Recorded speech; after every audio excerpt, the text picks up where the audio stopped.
How's it going, everybody? Welcome back to Set 6, and today we're going to be talking about Angeal and Genesis, and the possibility that we could see them both in Final Fantasy VII Rebirth and the project going forwards.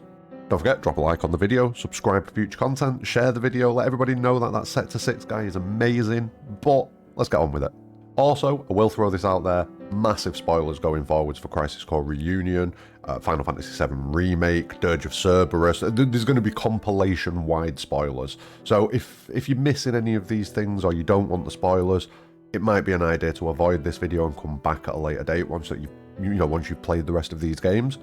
But I'm going to jump straight into it now. So here we go. So Genesis and Angeal are both massively important characters in Crisis Core.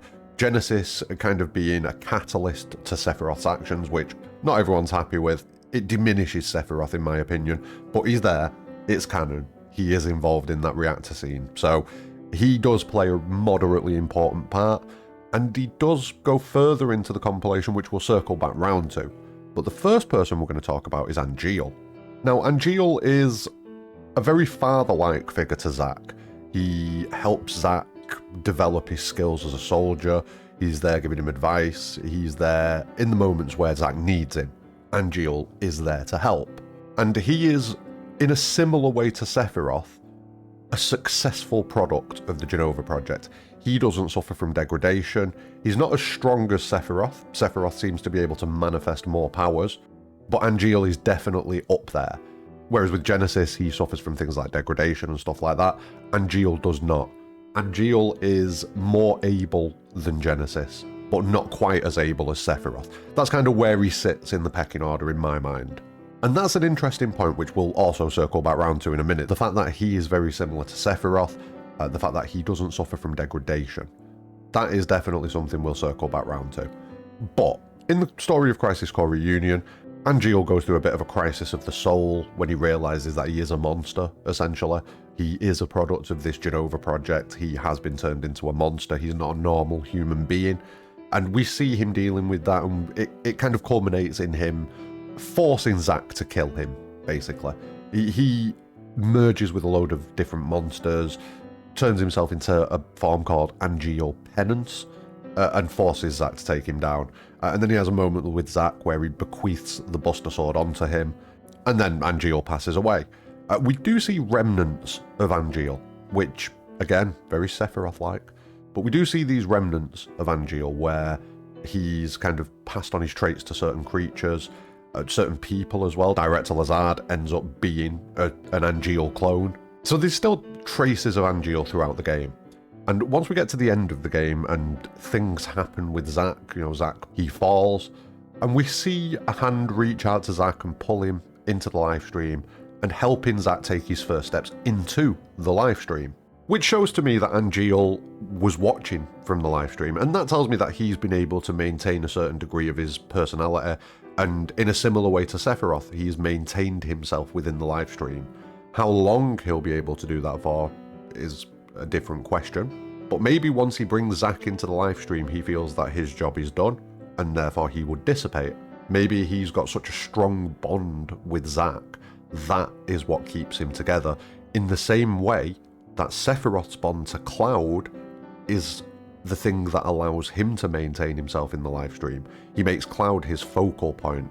Maybe Angeal does the same thing with Zack, which then begs the question, when Zack survives at the end of Final Fantasy VII Remake, what happens with Angeal? And we do see at the end of Crisis Core, in that moment where Zack's passing away and Angeal's reaching out to bring him to the live stream, we do see that white feather float down. And that white feather is solidly representative of Angeal. There isn't another character that's represented in that manner. Aerith briefly has some of the white feathers appear during one of her limit breaks in the original Final Fantasy VII, but that's not a portrayal, an overall portrayal of her character. The white feather isn't the big thing for Aerith, but it is for Angeal. And what do we see in the Rebirth trailer, after we've seen Zack survive, Zack and Cloud are walking towards Midgar? What do we see? What's the first thing that we see in that trailer? A white feather dropping down from the sky and floating down towards Zack and Cloud. Now this in my mind tells me that Angeal is still active. Granted, he is within the live stream. I'm solidly convinced that Angeal will not physically appear. I don't think we'll have a situation like with Sephiroth where, you know, he's recreating a body for himself or anything like that.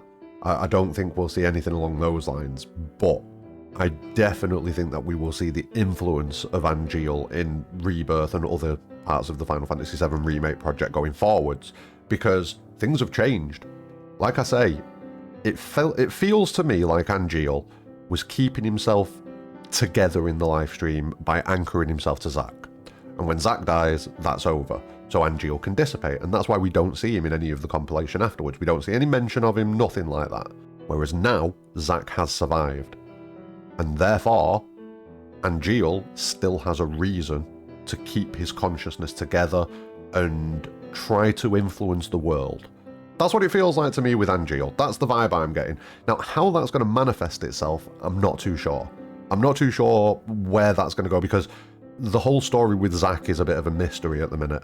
So once we can ascertain what's going to happen with Zack, that's when we'll be able to work Angeal into this a lot better. But I would hazard that he's probably going to be like a guiding force for Zack. He's going to be the thing that gives Zack a bit of, just like he does in his life. Like throughout his life, Angeal is constantly giving Zack guidance, constantly giving him lessons, constantly trying to help him grow and better himself and complete his mission.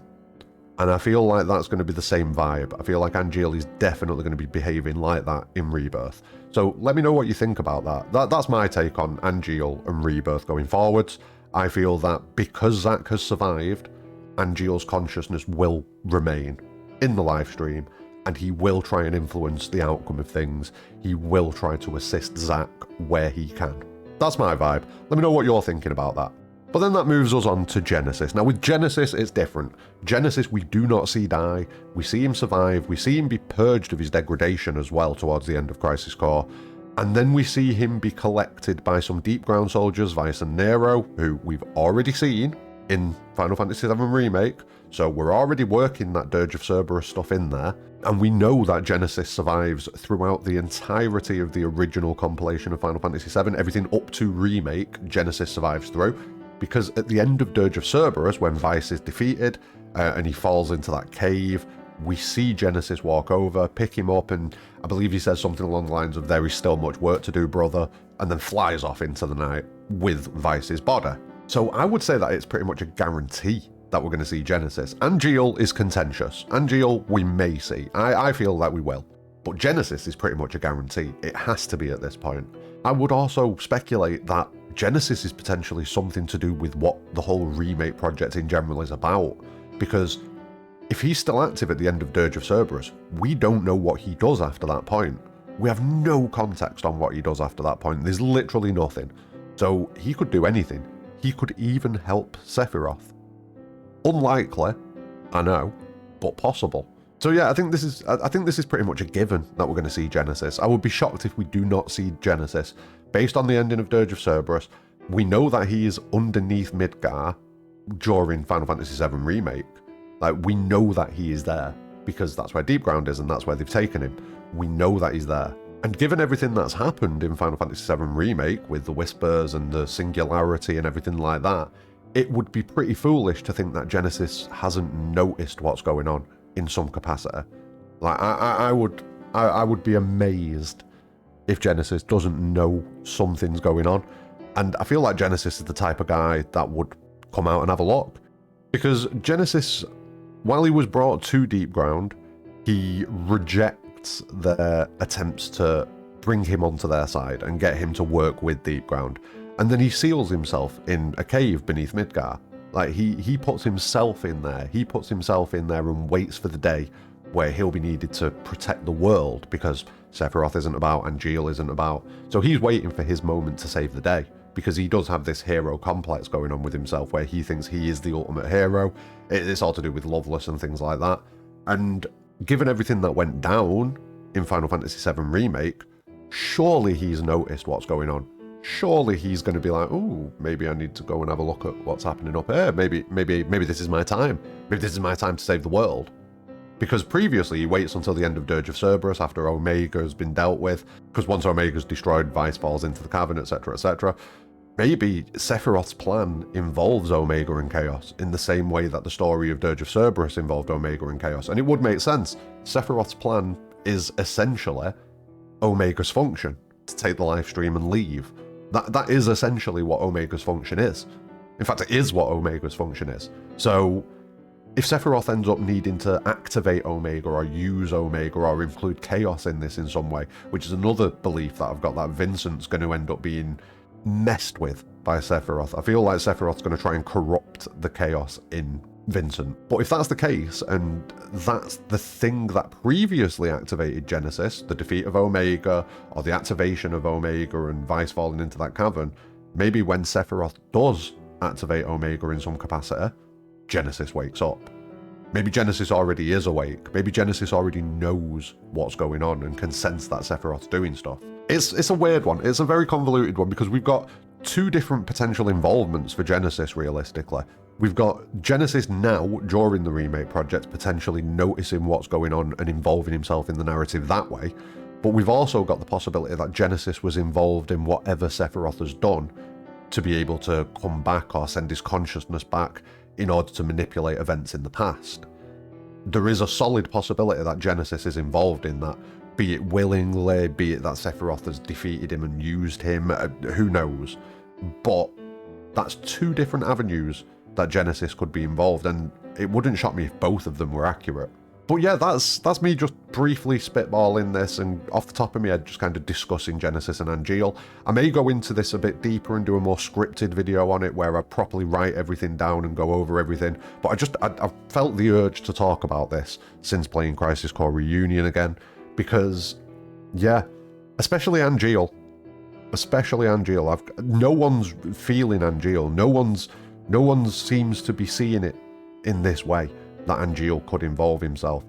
And yeah, I solidly think that the fact that Zack has survived in Remake means that Angeal still has a purpose, and therefore will not dissolve into the live stream.